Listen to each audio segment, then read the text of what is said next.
Hope everyone is doing well. Thank you all for being on board. But we're going to start today with the leading for.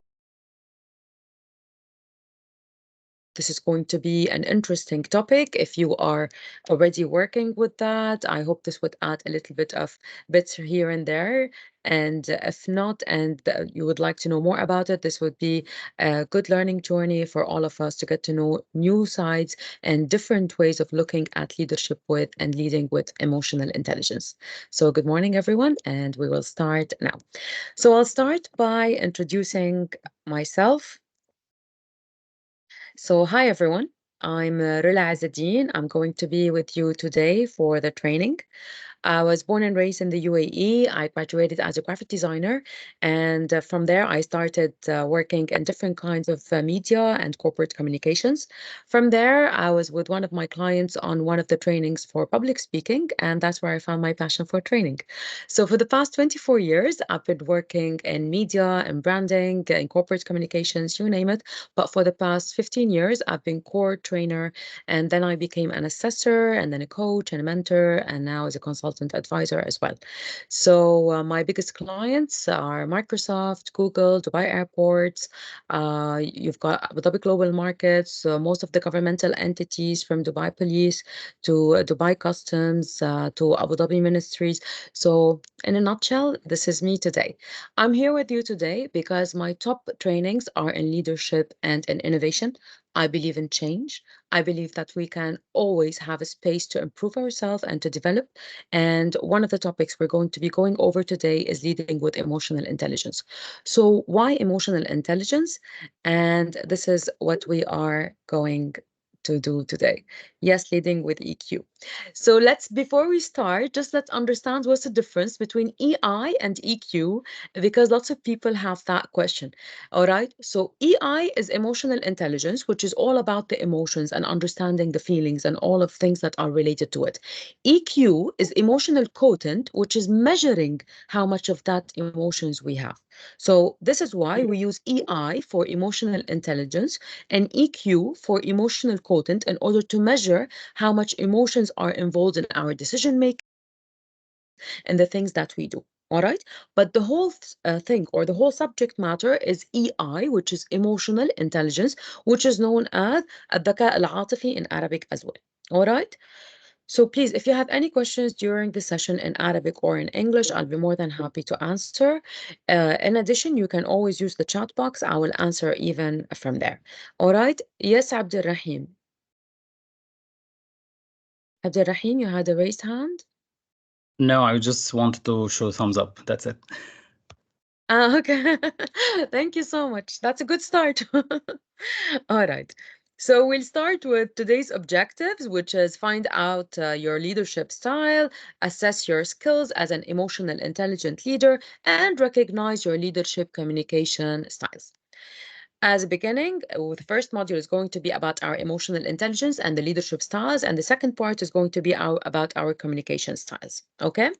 So we'll start with what do you think of when you hear the word emotional intelligence? Please use the chat to write it down, or you can open the mic and answer us. But please do use the chat to write that down. What is the first thing that will come to your mind when we say emotional intelligence? The first thing that comes, hi everyone, my name is Hi, Iman.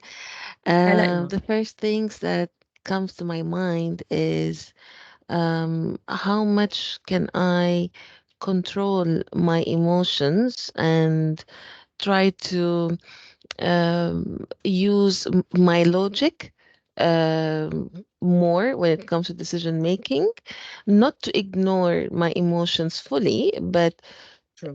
it should not overpower um, the logic behind any decision that need to be made. And also what I think about is that in case there is pressure, how can I communicate effectively without using emotions? This is what comes into my mind. Without using emotions, okay.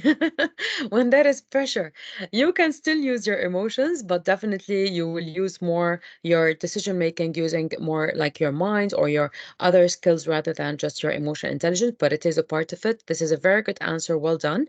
So, even here, thank you, Iman, for your participation, and thank you, everyone, for your participation. I can already read here your awareness of your control of emotions, control emotions, being able to understand the emotions of people around you and work with it, including our emotions, how to control your emotions and use it in the right time, control feelings, self awareness, maturity level. Well done. How to behave or react in any situation, anger and stress management. Well done, which is self control and self regulation, and how much emotionally mature are you? Again, emotions based on intelligence, manages emotions effectively, we have also ability to understand and manage emotions. We have empathy in big letters. Very well done, ya Muhammad.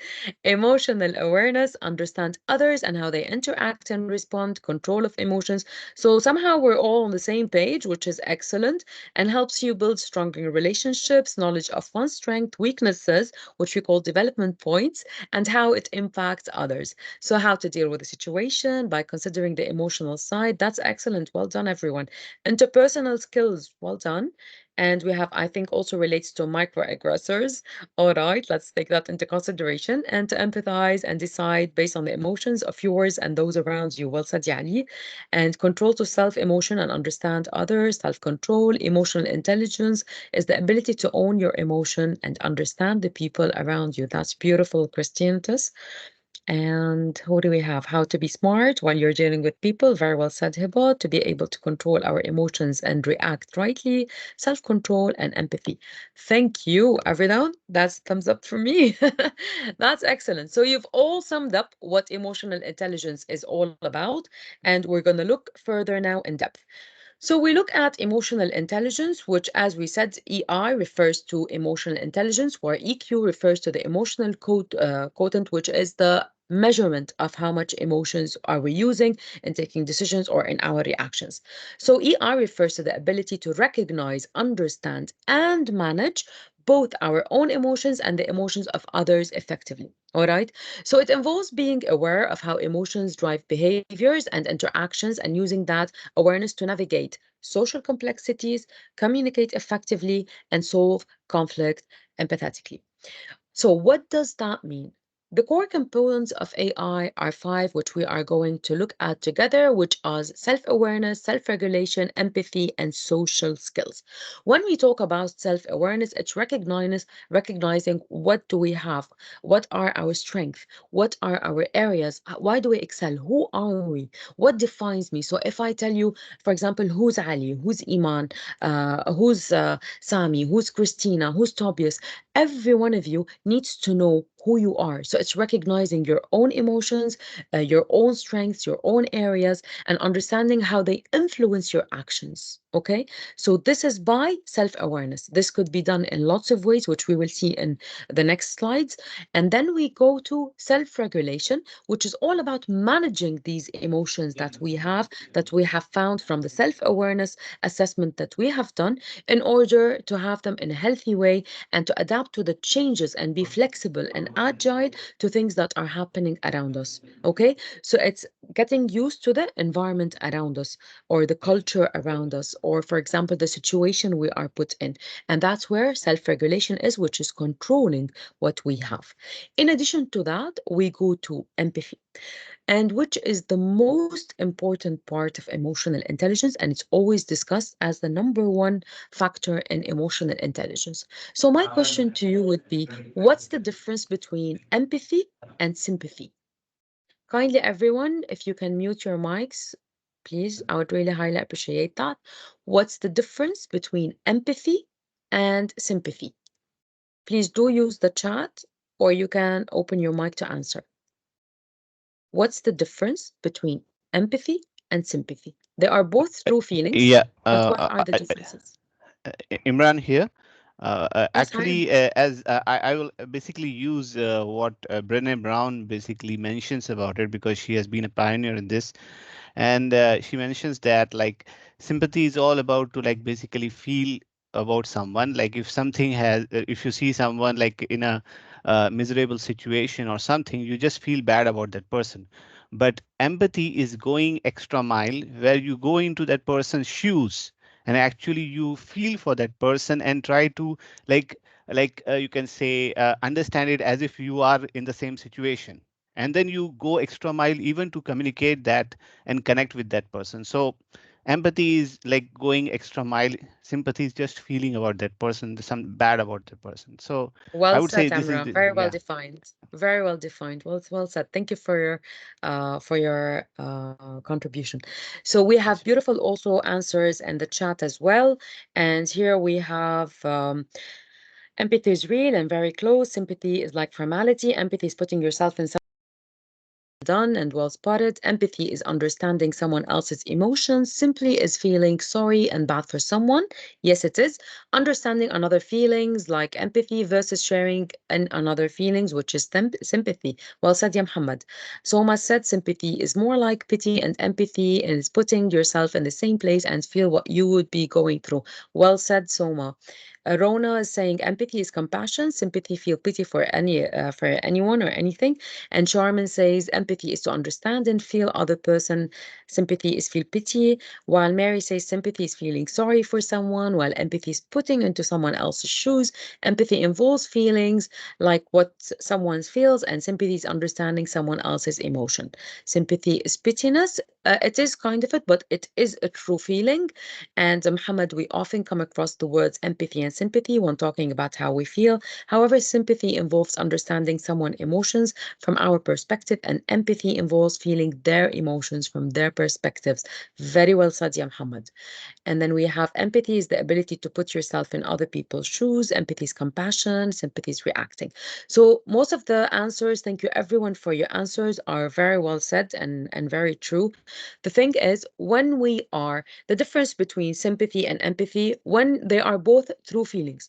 But when we are feeling sympathy, we always have the power. So we're looking at the person from a powerful position. We're looking down at that person because we are at a powerful state where they are like in need of help or support, or they are having a certain situation.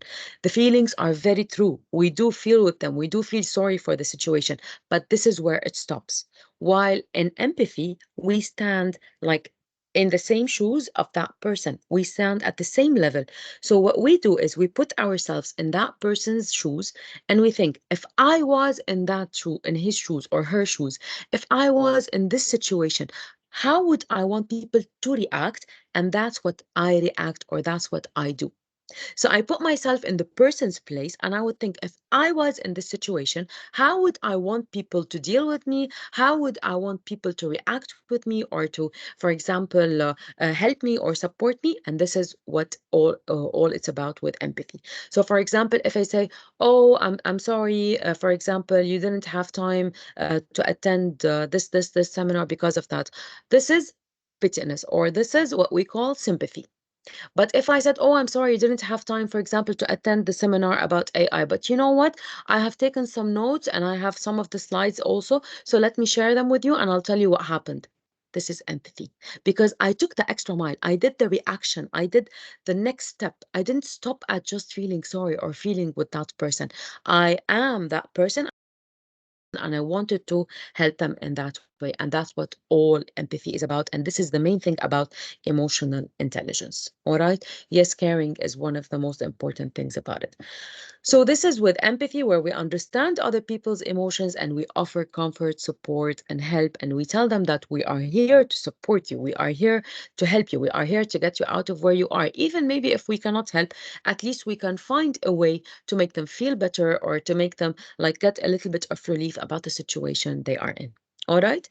With social skills, we build and maintain relationships, which is more like connecting and getting to know people, and building these relationships, building rapport, knowing more people, connecting people together, widening our circle of connections. All of this is also part of the emotional intelligence, which is using effective communication, which we will see at the last section of this session.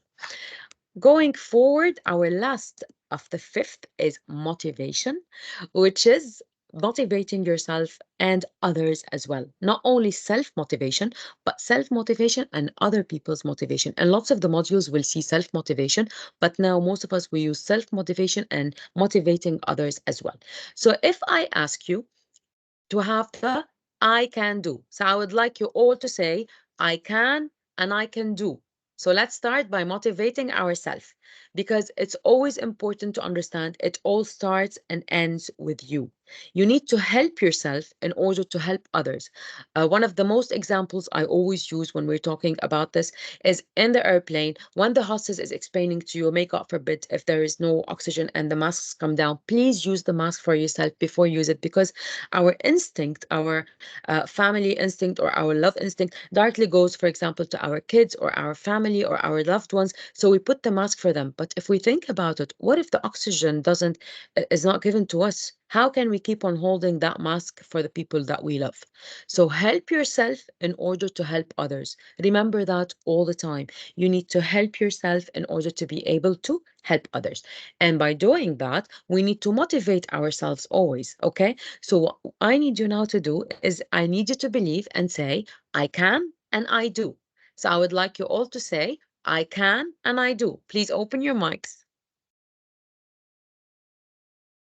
Everyone, open your mics, please. I can. I can do. And I I do. do. Can So I do? I can and I I do. can. I can And I and want I you to do. believe it. I do it. And I want you to believe I it. can So and now, I do. I can, I well do. done. There you go. I can and Bless I you do. all. That's excellent. Can and I I hope do. you always can and you always do. Thank All you. right.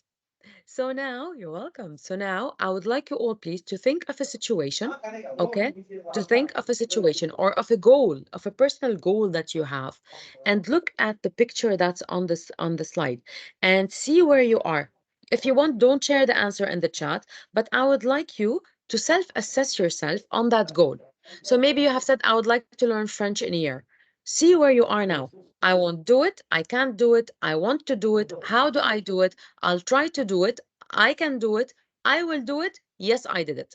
So please think of a situation or of a goal that you have put for yourself for this year and assess on which stage are you from the picture that's on the slide. What level are you on now? If you'd want, don't share it. If you would like to share it, please do share it in the chat. So tell us, which I'm in the stage top. are you in? You did it? Well I'm in the done. top. Well Yes. done. All right. Thank you. So what else? Who else? Come on, share your experiences. Yes, you can do it. Yes, you can. All right. So we have I will do it. I can. I do. I'll try and do it. Yes, I did it. I will do it. Well done. That's the spirit. Keep that. Well done. I can and I will surely do it. Well done, Charmin. Please check Okay. my chat box is blocked. Okay, you can tell us. It's all right. We're all listening. So where are you now? I will do it, inshallah. You will do it. Ah, you're so close. Yalla, well done. That's good. I will do it. Nice. So everyone is always there. I hope you all reach your goals and whatever you're looking for, I will do it. Well done, everyone. That's good. Please use that way, or if you would love, you can even take a screenshot of that and always assess yourself where you are on your goal. All right, so you know how far are you, or how close are you to achieving the goal, or what you're looking for, or where you're aiming to. All right. So moving forward, any questions until now, or all is good? Please show me thumbs up if all is good. If there are any questions, please do let me know. Rola, just to mention, I think for the unverified users, they can't use the chat box. So that's why some people can't actually use the chat box. That's why some says it's blocked. All right, so please, if you can't use the chat box, by all means, we'd love to hear your voice. Even if you want to open the video and we can see you, that's even better. All right, so please just keep on interacting with us, even if it's not through the chat box. All right? I'm just giving the chat box because I know lots of people don't like to open or they can't because of their surroundings. So if you can't use the chat box, by all means, please do open the mics and I'll be more than happy to listen to what you have to say. All right? Okay. Okay, great. I can't see who's having their hands up. Yes, Ricardo? Ricardo, you have a question? Oh, sorry, I'm just trying to react. There's a thumbs up, not a raise. Sorry. All right. Okay, thank you. No, thank you so much, everyone. So no questions. We can go forward. All right. So let's go forward. Let me reopen the chat again. Okay. Let's go forward. So going forward, what's the importance of emotional intelligence? As usual, it increases leadership ability, it decreases occupational stress, it reduces the staff turnover, which is very important for many of the companies, and increased decision making, and increased personal well-being, and increased performance. One of the most important of all of this, increase personal well-being. All right, because you start getting at peace with yourself, understanding your emotions. When you start doing the self-awareness and you start assessing yourself, you understand where your emotions are, what triggers you, why you react in that way in different situations. You will understand more about yourself, and it would be much easier for you to react or to be proactive or to take decisions. All right. So it really helps the more you know yourself. So EI is increasingly valued at the workplace for fostering a positive organizational culture and enhancing teamwork. So Ali's asking, but we could empathize with figures of authority, not necessarily with people who are in need. Yes, definitely you can empathize with people with authority, and we always do it most of the time in meetings. When we are in meetings, we always think, if I say it this way, this person is not going to like it. So let me change my communication style and I'll say it this way.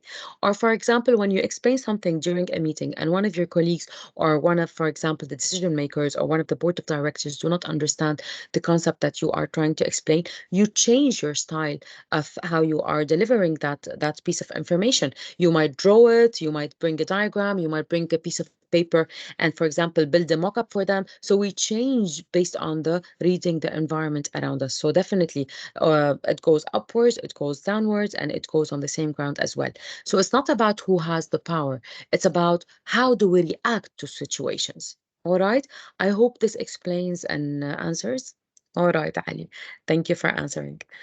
All right, so moving forward, what are strategies that can enhance our emotional intelligence? As I promised you, these are some of the things that we can do in order to work on ourselves. So we've got self-awareness exercises like reflecting on your emotions, what triggers your emotions, and behavioral patterns to overcome your limiting behaviors that are stopping you or blocking you from moving forward or from using certain communication or certain strategies. When we come to emotional regulation techniques, we can do learning mindfulness, deep breathing, meditation, cognitive reframing to manage intense emotions and stress. What does reframing? Reframing means it takes taking a certain situation and putting it in another way or in another form, for example, in order to change its output or the way it's going to affect us. All right, more on a positive way. Okay. Empathy building activities like practicing active listening, perspective taking, and seeking to understand others' emotions and viewpoints, which we call active listening. Because as most of us know, most people listen just to answer, but not to understand what's being said. And that's the difference between hearing and active listening. When we hear, things come from here, they go la la la la la from the other side. But when we're actively listening, we just get the information, they get all around in our mind. We start thinking of it, processing the information that we got, and then we come up with an output, or we even save it for later use. But it's function. There is a function that happened to that. It has been categorized and organized somewhere in our mind. And that's the difference between active listening. When we're actively listening, we have attention to detail. So we understand the person, this, be it the client, our colleague, our friend, our shareholders, our decision makers.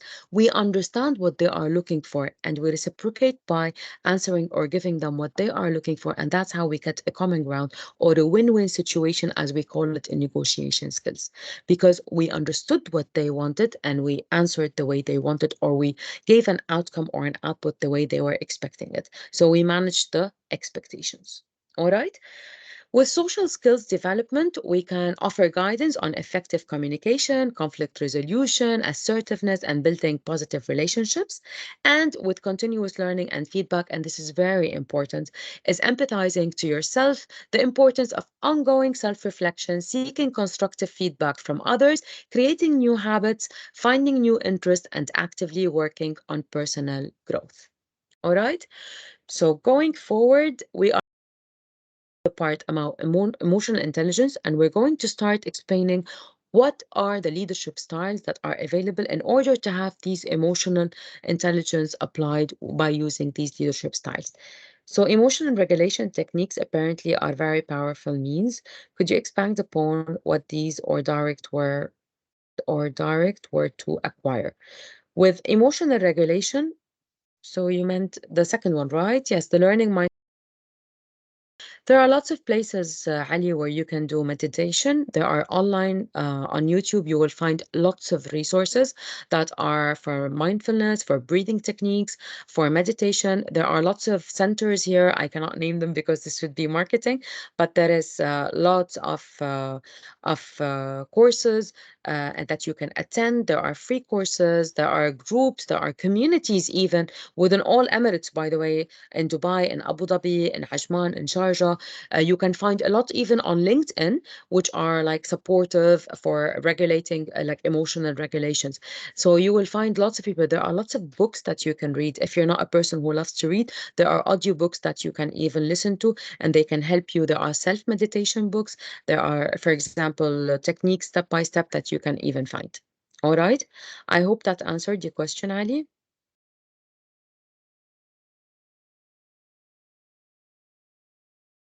All right. Thank you, Ali. You're welcome. All right. So, as a leader, there are different kinds of leadership, which we are going to look at.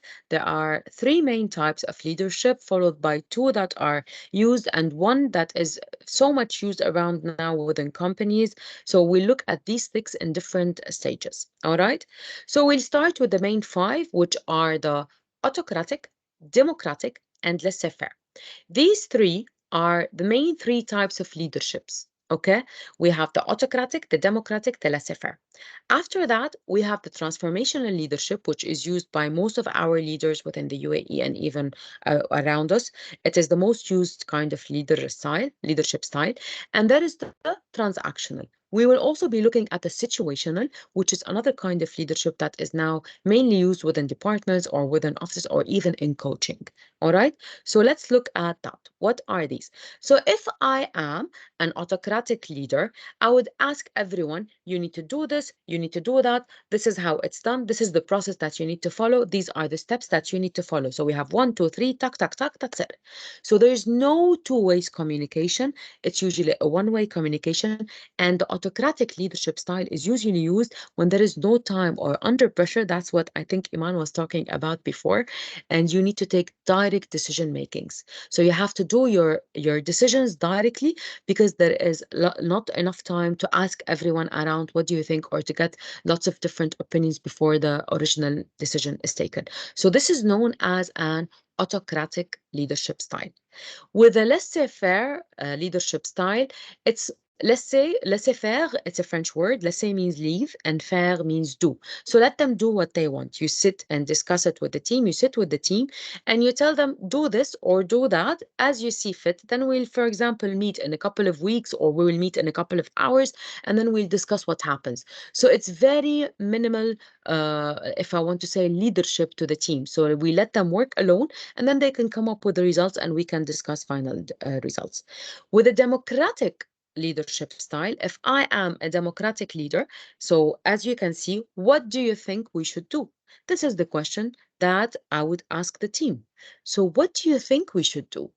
And that's why with working with the team, when you are being a democratic leader, you work hand in hand with the team. You sit with them, you have discussions, you do brainstorming sessions, you ask for their opinion, what they think works, what they think doesn't, and you take it from there.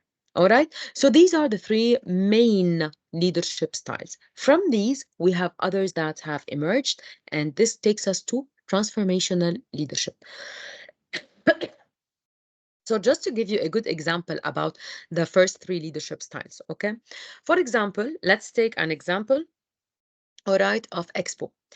Expo, because everybody knows, I'll use that example. When Expo started, so it was more at the beginning of an autocratic, where we, for example, Sheikh Mohammed bin Rashid, he came and said, we're going to be having Expo, we need to work for Expo, and all of this. So this was directly to the teams, and then this was the announcement. From there, this was more of a leadership style because he had a vision, he knew what he wanted, and he was sharing it with the team.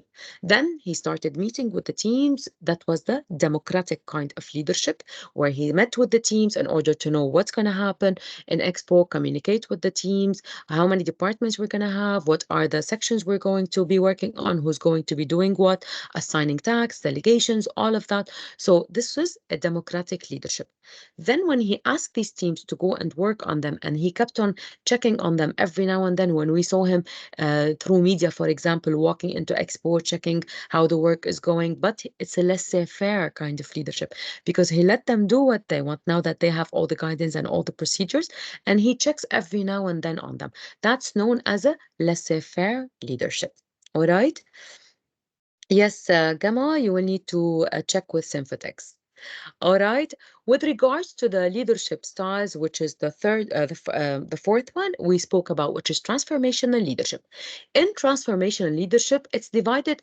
It's one person who's using the transformation leadership, but they work on different aspects, and that's why I said it's the most used within our leaders in the UAE and even around the world. All right, and it's a really very healthy, positive kind of leadership that could be used because it works on different aspects. So, for example, with intellectual simulation, they work, for example, on the innovation, on the creativity, on the goals, on the challenges. So they help to improve. They help to give the resources, to support, to help in the challenges, take away the risks, help for not having any obstacles, making things easy in the process. So this is intellectual simulation. So they look how much can they be innovative, and they give them all that space to be innovative and to come up with new ideas, to have different perspective, to have a growth mindset. So this is where the intellectual stimulation starts. By being a transformational leadership that focuses also on the individualized consideration, it takes each and every member of the team, and you understand where are their, for example, strength areas. You understand where are their developmental areas, and I work on that with that person. No need for everybody to know. No, I'm focusing that for that person. I'm trying to help that person in order to grow, or in order, for example, to expand their skills, to expand, for example, their competencies. And that's what I do. So I become like a mentor to them. I use empathy to understand, if I was in their shoes, what kind of support do they need? If I was in their shoes, what would I want to be offered or given or helped or guided in? And that's why I worked in individualized consideration. Yes, they're all the same, Ashok. It's just the terms that are different because they use different styles. Okay, it's easier to say transformational than to go to autocratic, democratic, and laissez-faire. All right. And with regards to transformational leadership, the third one is inspirational motivation, where we help in motivating others, making their visions clear, helping them in setting their own smart goals, supporting them, motivating them, and most of all, and the most important of inspirational motivation is inclusion. What does inclusion means? Inclusion now is becoming the hype, or like the trend that's happening and working on now, which is from DEI, which is diversity, equity, and inclusion. So including everyone in projects and at the work, in HR, in employment, at schools, at universities. This is very important because it increases understanding and motivation, and understanding different backgrounds, different culture, different skills, working with different people that have different sets of behaviors, different sets of skills. So this is all motivational and moving forward, and this will all give us lots of productivity and good outcome. And then the final one, which is the idealized influence, which is being a role model for these people by being a role model, or walk the walk, or enthusiasm, or empathy value. All right. So, for example, if I take our sheikhs in the UAE, we always see them in these exhibitions for innovation, like the Future Museum that they have created for everyone. At the same time, looking at each and one of us, what do they need? For example, once the COVID happened, how they took care of us with the health and all of these located everywhere vans to make sure we are doing all the tests and everything. And then we have the inspiration motivation, which we always see everyone motivating everyone to have their own startups, supporting them with their education, supporting them going forward with their own businesses, coming up with new ideas. So all of that's even with the health one by creating these marathons and the runs. So all of this is motivation. In addition to that, we have being the role model, where we always see them the first people who are trying any initiative that is happening or opening any of the initiatives to tell you that we are with you, we are experiencing the same thing that you are experiencing. And that's why the transformational leadership is a combination of all the leadership, because we usually have either a democratic leader or an autocratic leader or a laissez-faire leader. So each one works alone. But if one person has them all, in addition, okay, if one person has them all, in addition to the intellectual stimulation, then that person is a transformational leader. Okay? Then we move to the transactional leader, where this is a leader who works by giving either rewards or sanctions. So I tell you, if you do this, you will get this at the end, which is more like the recognitions and rewards we got at work, all right? But this is good. Why? Because you will need to understand the person. Like, for example, if I need to give you an incentive to work for at the workplace in order to get promoted, or in order to get, I need to know what are your needs. What do you want? Do you want to get promoted? Do you want to take a couple of days off? Do you want a vacation? This is how I define the reward. So by understanding who you are and getting empathy and getting on the same line as you are, in order to know what kind of reward I can offer you in order to get you motivated, in order to get that, and it becomes an incentive for you. So this is a reward system kind of leadership, okay? But the other kind, which is being a leader who is managing by expectation, as an active management by expectation or a passive management by expectation. So what does this mean? When I'm active, I'm on board, I'm working with them, but I am controlling everything that they do. Do this, do that. No, don't do this. If you do this, for example, you'll have to take this also work. So there would be like punishments or sanctions based on that. Okay. But if I do the passive kind of management by exception, which means I let them do whatever they want, and I wait for them to come to me in order to help them. So I'm just like, if I won't say observing what they're doing, but or shadowing what I'm doing, but I do not interfere until they come and ask for help. But with the active, no, I'm on board, I'm there, I'm telling them what to do, and somehow it turns out to be controlling. In most of the situations, it turns into a controlling kind of leadership, which is the autocratic. Okay, so this is the transactional. The difference with the transactional leader is that they always put rewards or sanctions. Okay, the others, there's just work, but these have endpoints or results, if I want to say. Okay, then there are three types of the transactional leadership, which we spoke about. So if the first one, which is the passive management by exceptions, which is more freedom for employees, the leader intervenes only when necessary. This is less effective, so it's more like the laissez-faire. And if I say the contingent reward is more like the transformational leadership, right? Because there is rewards for everything that you do. The one in the middle, which is the active management by exceptions, where the leader constantly controls and monitors progress, intervenes at early signs of trouble. What kind of leadership is this? What kind of leadership is this? Because we said they're all connected in a way or another. But I would love to ask you, what part of leadership is this? Autocratic. Yes, it is an autocratic. All right, because if it was a democratic, they would be sitting with them and working with them, and they would be with them when these early signs start to show. But letting them, like the leader, I'm controlling and monitoring what they're doing and intervenes. So that's kind of more of an autocratic. If I was just there working with them, yes. Actually, macro, because micro is when you least control the team. Macro is when you're always controlling the team. Okay, so macro is when you're always controlling the team, and micro or micromanagement or micro leadership is when you least control the team, which is like the laissez-faire. The macro leadership or the macro management is when you're always controlling the team.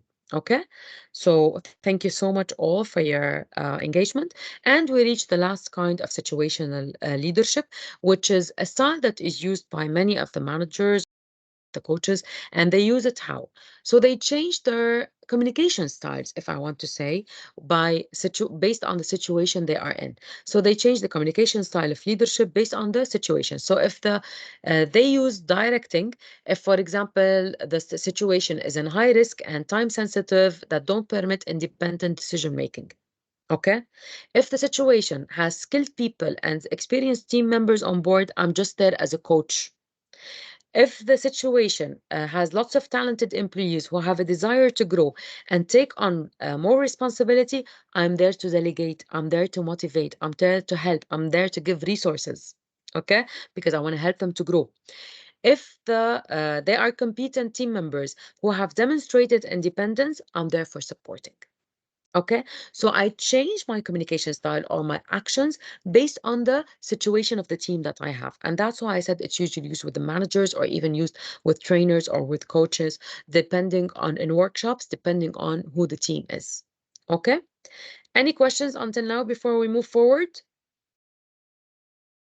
Ladies, gentlemen? All good? Thumbs up? Yes, no? All right, thank you. So if I want to conduct, thank you everyone, thank you. So if I want to conduct a self-audit, I would first look at assess my leadership behaviors, like I would reflect on what am I doing, look at, for example, what are my best behaviors, what makes me special as a leader, what makes me different as a leader. So all of these is assessing myself. Then I identify my areas of strength and my areas of development or areas of improvement in order to know where do I need to work on more and what do I need to highlight on more. Okay, then I use constructive feedback. Please, there is a huge difference between criticism and constructive feedback. Criticism doesn't take you anywhere. You just give the feedback and then it lets the person without any solutions. But with constructive feedback, it tells them what's the issue and it tells them how to work on it, and that's empathy. So it's not that we stopped at the problem, which is sympathy. No, let's work together in finding a solution. And this is back to empathy.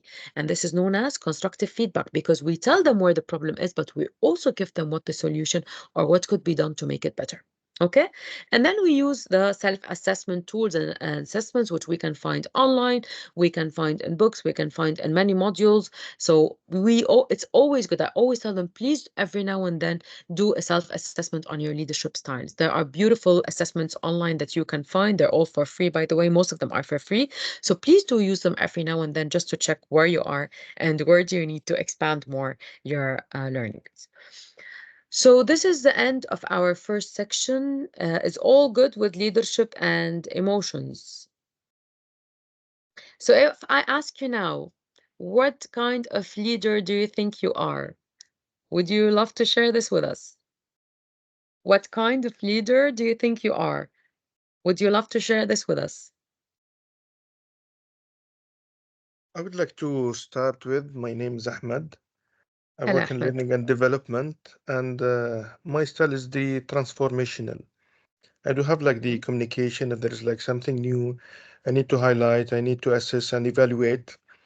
Is it for the employee? Comfort them, for example. Okay. Well done, Take the Ahmed. That's really excellent. It's like basically you foster um, collaboration, teamwork, etc. Yeah. What's good about the transformational leadership is that with transformational leadership people in front of you, you understand their needs as well, and you work your leadership based on that. So you're always taking into consideration the people in front of you, and this is really important. All right. Well done. Yes, we have lots of democratics on board. We have situational and democratic. We have transformational. We have servant, a mix of transformation and transactional. Well done. All right. So let's move quickly to situational leadership. That's good to know. Interesting. All right. So let's move to our next and final section of this module, which is creating positivity through your communication. So there are 5 different voices of leadership. All right. These 5 different voices are nurturer voice, a creative voice, a guardian voice, a connector voice, and a pioneer voice. These are different kinds of leadership that we use when we talk to our teams, when we talk to the people involved within our projects or within our community or within our organizations. So what are these? Just in a quick nutshell, nurturers are usually champions of people, relation, harmony, and values. Yes, it's all about emotions and it's all about the heart and the love, which is very good and very important. And then we've got the creative kind of voice, which is all about future ideas, innovation, inspirational, organizational integrity. So this is where the creative voice comes from. The guardian voice is the champion to diligence, resources, and efficient system and processes. The connector voice is the one that gets all the people together. So it's a relational networks, collaboration, and effective communication. And the last one, which is the pioneer, is a strategic vision, results focused, and problem solving one. So these are the 5 different voices that are on board. So do you think you can tell which one of these voices do you have? I will put that slide again. If you can please quickly type it on um, can a leader have a mix of leader? Yes, definitely you can. That's what the situation is all about because you differ from one to the other. Yes, you are. So we have nurturers. Yes, pretty, you can definitely. And it's always good to have a mix because it depends on the audience in front of you. All at various times. Well said, Yali. Yes, you need to change. There's always one that's always dominant, but you will always have sub. Yes, nurturer and guardian. That's good to know. All right, thank you all for sharing. So moving forward, we'll talk quickly about the types of communications because we all know that there are the 4 types of communication styles, which are the relator, which is the person who cares about the emotions, how other people feel, and they change their communication style in order to make the other people in front of them happy. The socializer is the one who's always connecting with people, with collaboration. They're usually fast-paced, that they're not afraid of risks, and they like to build all these relationships and building rapport with others. The thinker, that's the person who's task-oriented more. They work with step by step. They're more systematic. That's the kind of communication that they prefer to use. And then we have the director, which is the straightforward, emphasizes on the results, not on the team or the people, and little concerns for relationships, does not share the feelings, and that's the director style. So these are the 4: the relator, the socializer, the thinker, and the director. So because now we know the communication styles, there are different stages of these communication styles, and these are the main 4, which we will base our next slides on. So if I am a passive communication person, okay, a passive communicator, then I always don't mind if I lose. I don't mind if they win. Let them do what they want. Okay, I lose, you win. All right, go ahead. If I am assertive, which is the kind of communication we always want you to have, which to have a win-win situation, I win, you win.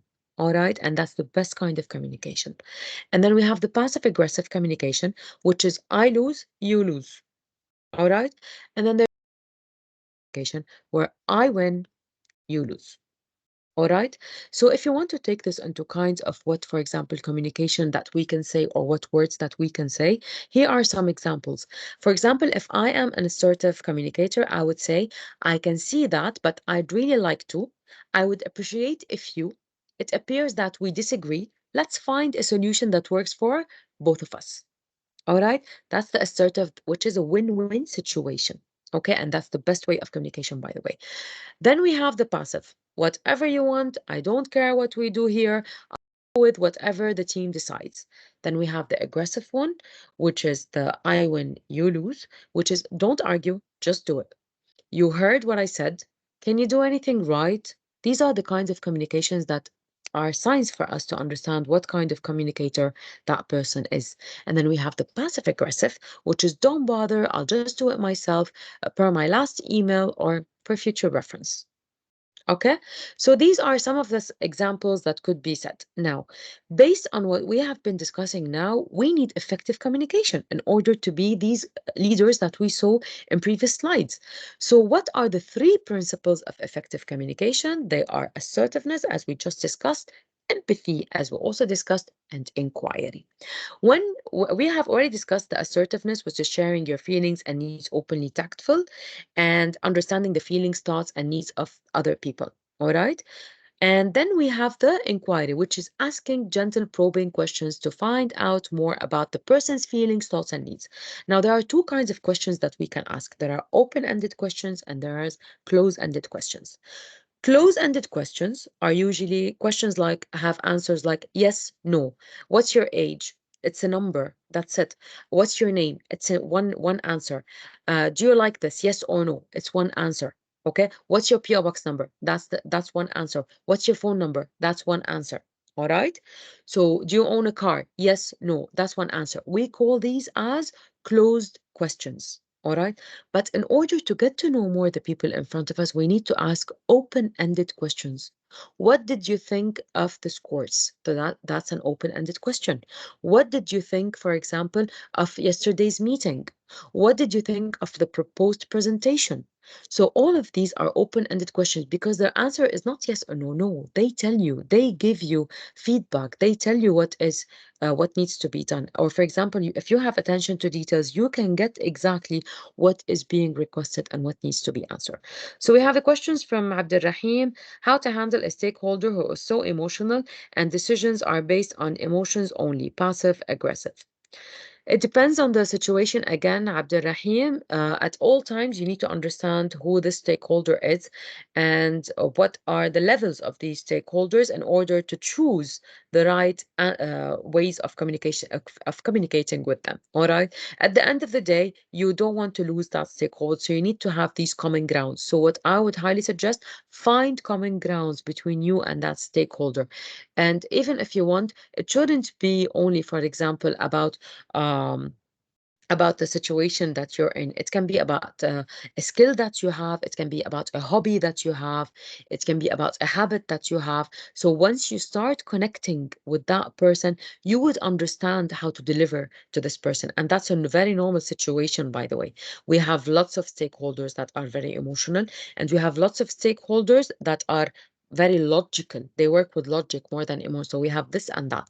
And this is where you need to choose which kind of communication style fits best within the situation that you're in. All right. I hope this answered, Abdurrahim, your question. All right. Thank you. Good.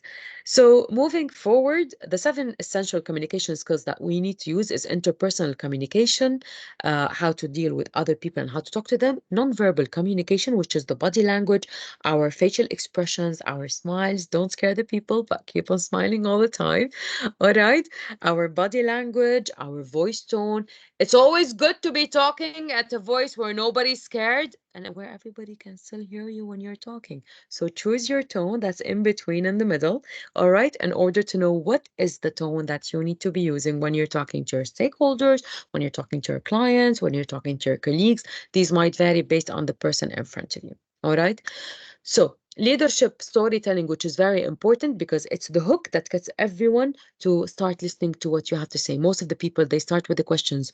So what do you think emotional intelligence is? This is a hook because I got you to start thinking and getting into the mood of the presentation. That's called a hook, and it's one of the storytelling techniques that is being used. And we use storytelling as it's like, for example, I was telling you about the expo as an example because most of the people, they know about expo even if they're not within the UAE, because we have lots of people who are from outside the UAE, but you're aware of the expo that happened within the UAE. So I'm connecting you to real life situations. That's storytelling. I'm putting human touches into it. Okay.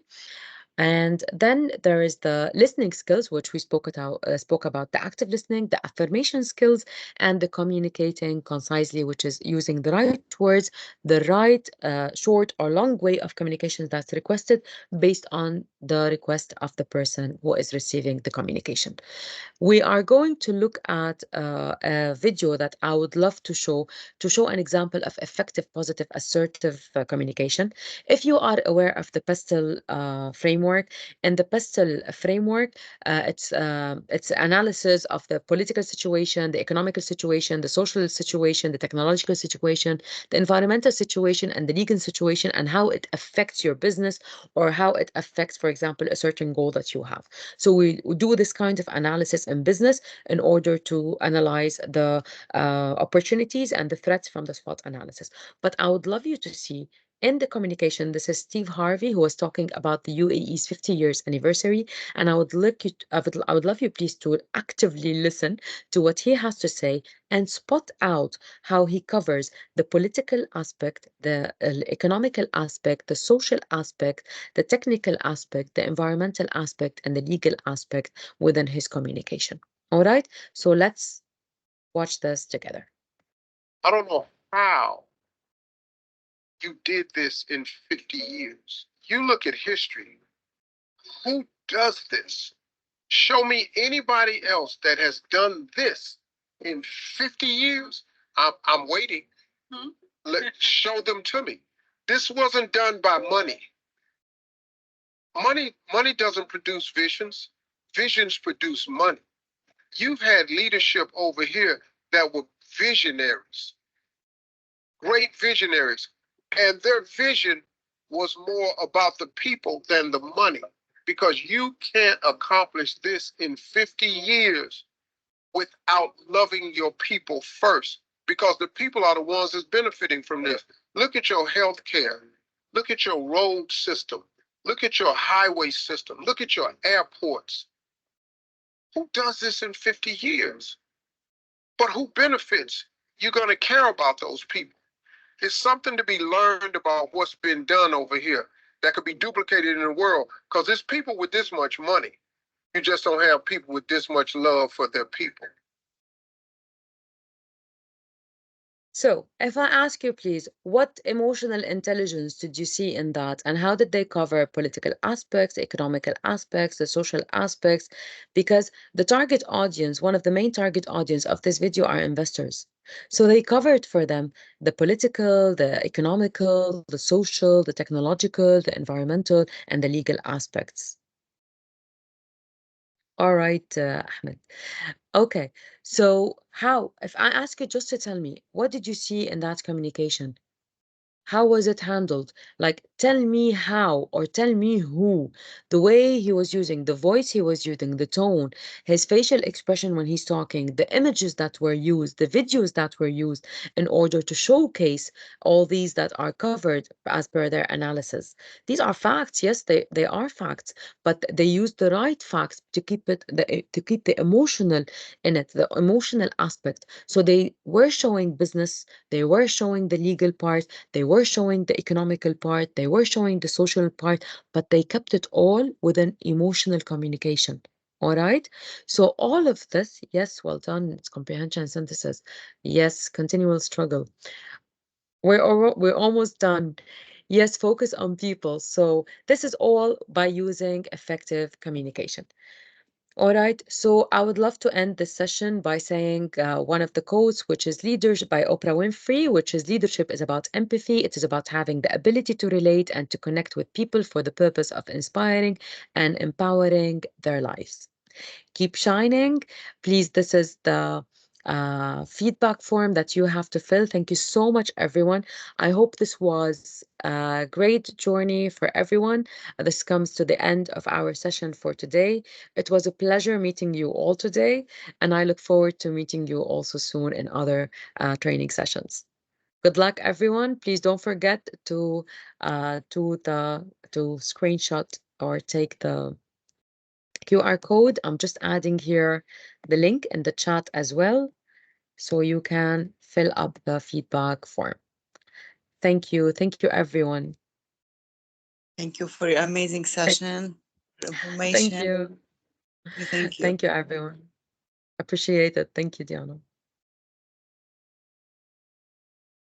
Thank you, madam, so much. Thank you so much. Thank you. Appreciate your attendance, everyone, and looking forward. Thank you, Rola. It was a very informative session. We learned a lot and kind of going to be able to use a lot of what you shared with us in our daily lives. Really appreciate everything you shared. Thank you so very much. You're welcome. Thank you so much. Looking forward.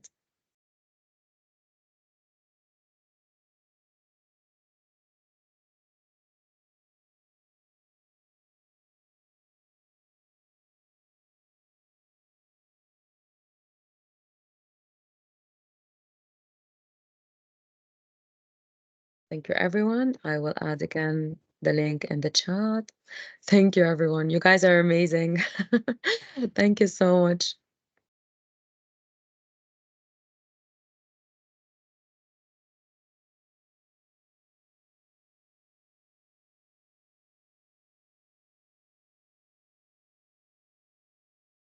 Rola, hi, this is Ashok Hi, again. Ashok. Yes. Wonderful session. I mean, thank you so much. Thank you. Learned a Thank you. lot. I just had one question actually, which is that Yes.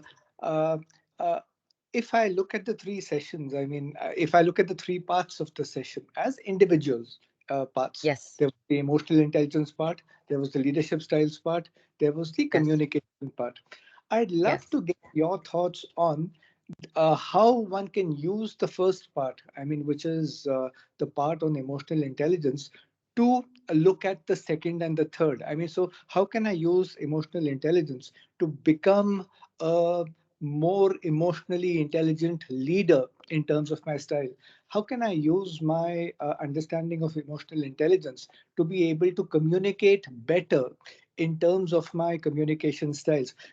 Now, you've implied this in several parts during the presentation and did it beautifully.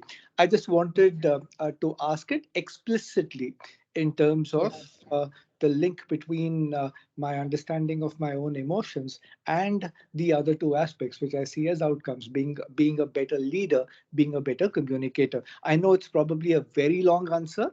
I mean, it's probably the topic of a workshop by itself, but just a quick high-level view that you might have. Actually, I was covering the communication within the three sections, all right? Because in the first section, when we spoke about this is how we were linking, but they need to be in different sections so everybody understands the full aspects, because we always need to go through the bases before we start building on top. So this is why I keep them in systematically, because you know there are three kinds of learners. There are the visuals, there are the auditory, and there is the kinesthetic. So in order to make it clear, it has to be in order. But in every section, there were examples. For example, within the emotional intelligence, once this was explained and what is empathy, which is the most important fact, we understand that we need to put ourselves in the shoes of that person. And based on that, we need to react. Once we have this done and we understand the person, when we become leaders or when we are leaders, we need to understand the person in front of us. So, for example, if I am, let's say, using the transformational leadership, there are the four aspects. In order to work with the innovation, I need to be myself. I need to have a good background of what is a growth mindset, what is being innovative, what is being creative. Because remember, we said you need to help yourself in order to help others. And that's how our communication style changes. Because at some point, I can support more as a motivator. In case I know the information, I can give the information as a communicator. If I don't know, I might help them in motivating them to research the information. All right. For example, another Perfect. way of communication, we work with different kinds of people. Some people are, as they have mentioned, very emotional. When working with emotional people, we need to be careful by using the six different hats of how do we need to communicate with them to understand what they are requesting. And this is why we ask them, for example, understand what are their needs before we reply. That's the active listening part that comes. So we have people who might understand by explaining to them in details. We have people who likes bullet points. We have people who like it written. They would love to see step one, do this, step two, do this, step three, do this. But there are people, for example, who would love to see it as a mock-up or to build it together. So you give them bits and pieces to work on it, or it's like a project. Or so in training sessions, for example, we know we have different people with different skills and different behaviors. We cannot send the messages that we have to train all in the same way. We have to give examples, we have to show videos, just like this presentation. We have to show images, and that's how you start understanding. So the emotional intelligence part, it's helping you to understand the person in front of you and what are their needs in order to satisfy what they're looking for, or to give them the output or the outcome that they are looking for. So the communication style supports the delivery. The communication style supports the delivery, but the process and the thinking of and how this should be done, the strategic and all of these planning is mainly using your emotional intelligence, because they would understand if I, for example, give them giveaways, they would really enjoy, but maybe they won't enjoy it if I give them booklets of 20 pages, because you understood your audience.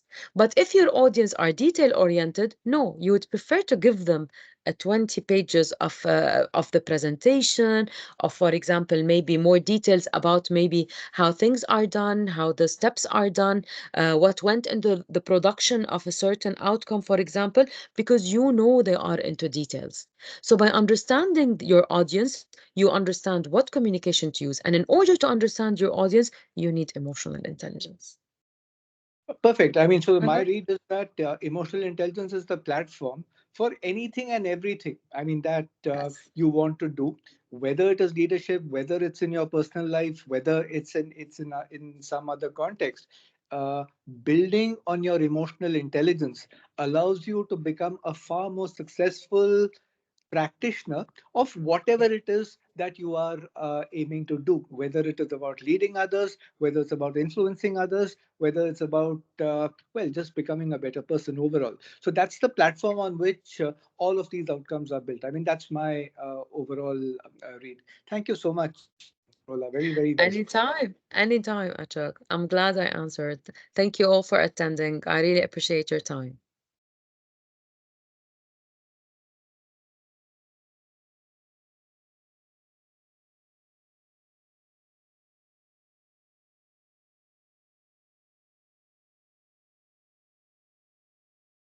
Kindly, everyone, if you can fill out the feedback form, this would be great. You can scan the QR code, and I will also, again, one more time, add the link in the chat. Thank you, everyone, for your beautiful comments. I'm just reading them now. Thank you so much, everyone. This is really good.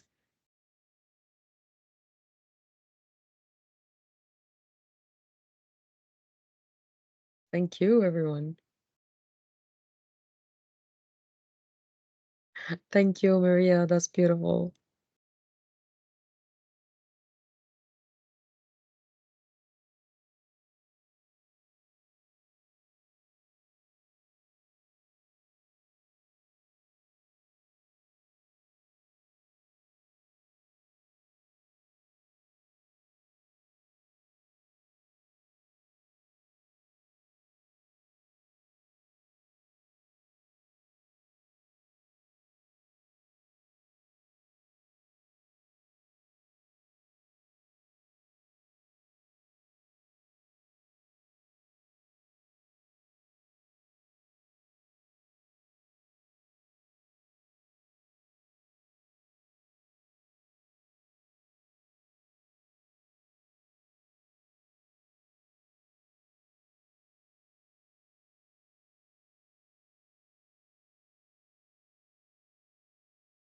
Thanks everyone for attending. I will be closing the session now. I look forward to see you all again, hopefully soon. Thank you. Thank you, Tiana. You're such a beautiful soul as well. Bless you all. Thank you. Thank you, Dana.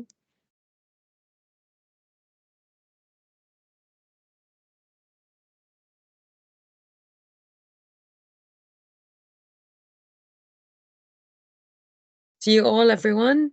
Have a blessed day and good luck. Thank you.